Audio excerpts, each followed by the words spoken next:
In the heart of Cooperstown, New York, stands a shrine to the greatest players ever to grace the diamond, the Baseball Hall of Fame. Established in 1936, this hallowed institution immortalizes the legends of America's pastime, starting with its inaugural class.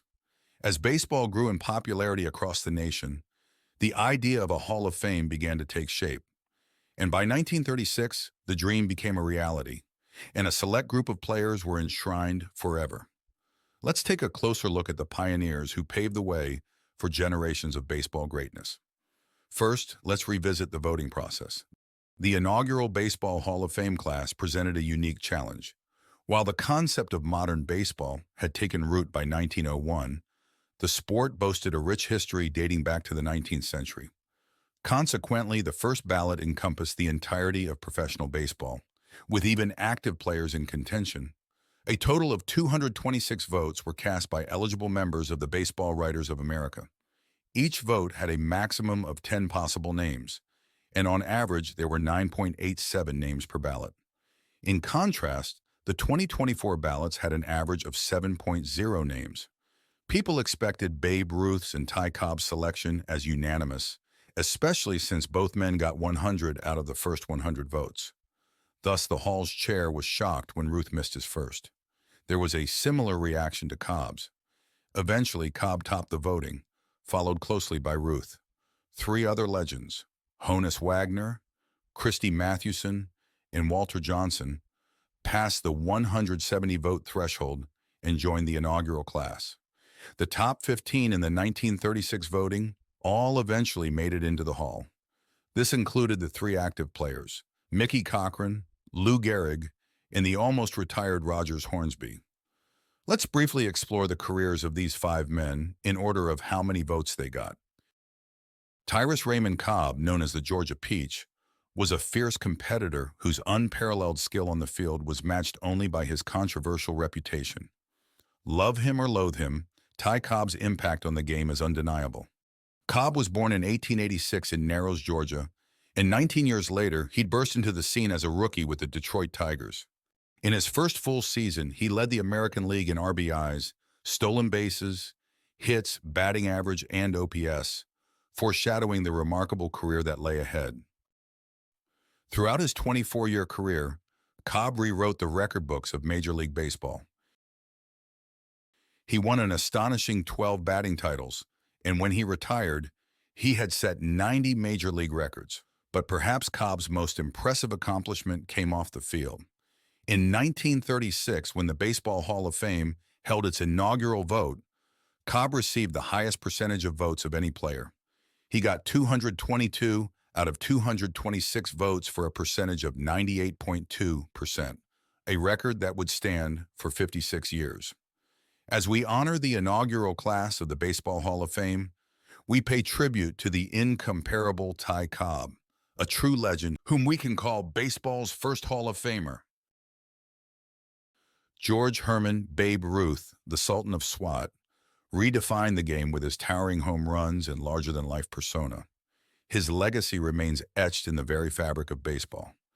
Babe Ruth's prodigious talent was evident from an early age. He signed a minor league contract in 1914 and later that year debuted as a pitcher for the Boston Red Sox. In 1916, had probably his best regular season as a pitcher, winning 23 games and leading the league in ERA. But his career entered a different level when his contract was sold to the New York Yankees. He would pitch in only 5 games overall for New York, but would go on to hit 659 home runs for the Yankees. He led the league in home runs 12 times, twice with the Red Sox and 10 times for the Yankees. In 1920, Ruth shattered the single-season home run record by blasting an unprecedented 54 homers. He had more than any other team in the American League. The following year, he topped his own mark with 59 home runs. 6 years later, he would raise the bar higher with his legendary 60 home runs in 1927. He added more to his legend with his heroics in the World Series. In 1923, he led the Yankees to their first ever World Series championship. In Game 3 of the 1932 World Series, he famously called his shot. He pointed to center field and in the next pitch, hit a 500-foot home run in deep center. He would retire with 714 home runs, a record people thought was unbreakable. Babe Ruth's legacy transcends mere statistics. He remains probably the game's greatest legend and most recognizable name. As we celebrate the inaugural class of the Baseball Hall of Fame, we honor the indelible mark left by the Sultan of Swat, a legend whose legacy will forever endure. Born in 1874 in Chartier Borough, Pennsylvania, Johannes Peter Honus Wagner is arguably the greatest shortstop in the history of the game. He was also called the Flying Dutchman, a nod to a famous opera by Richard Wagner. He won 8 batting titles, led the league 6 times in slugging, 6 times in RBIs, and 5 in stolen bases. Ty Cobb once described him as probably the greatest star to take the diamond. Honus Wagner's journey to baseball stardom began with the Louisville Colonels in 1897. In 1900, he would join the Pittsburgh Pirates. 9 years later, he would lead the team to a World Series title. He was known for his legendary skills and kindness off the field. In voting for the inaugural class, he tied Babe Ruth for second for the most number of votes. Christy Mathewson, the gentleman's hero, was a master of the mound whose grace and sportsmanship transcended the game itself.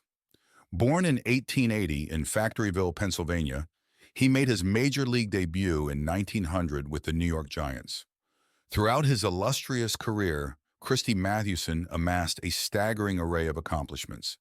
He was the first to win 2 pitching triple crowns when he led the league in wins, strikeouts, and earned run average. His career ERA of 2.13 is one of the lowest in baseball history, and his 373 wins rank him 3rd on the all-time list.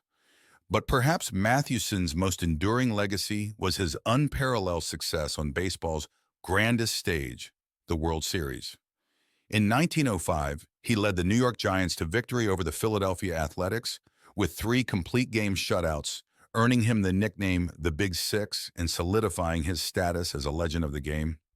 He was a baseball legend, and even his Hall of Fame plaque agrees, where it says, "Matty was master of them all." But sadly, he was the only one to receive the honor posthumously, as he died in 1920 at the age of 45. Walter Perry Johnson was known as the Big Train, and his fastball barreled towards countless hitters. He was the first pitcher to record 3,000 strikeouts in his career. He also led the league in strikeout 12 times, still a major league record. Born in 1887 in Humboldt, Kansas, Walter Johnson played 21 years, all of them with the Washington Senators. Johnson's journey to baseball stardom began in 1907 when he made his major league debut with the Senators. In 1913, he would have probably his best year as he had a 1.14 ERA, won 36 games, had 29 complete games, and 11 shutouts. He led the league in those categories, and also in strikeouts and batters faced. Johnson would win both pitching's Triple Crown and the MVP that year. In 1924, he would win another MVP award and most importantly lead his team to a World Series victory. He pitched in relief in the 9th inning to secure the series win for the Senators. Off the field, Johnson was known for his quiet demeanor and unassuming nature. And in 1936, he'd be part of the inaugural class of the Baseball Hall of Fame.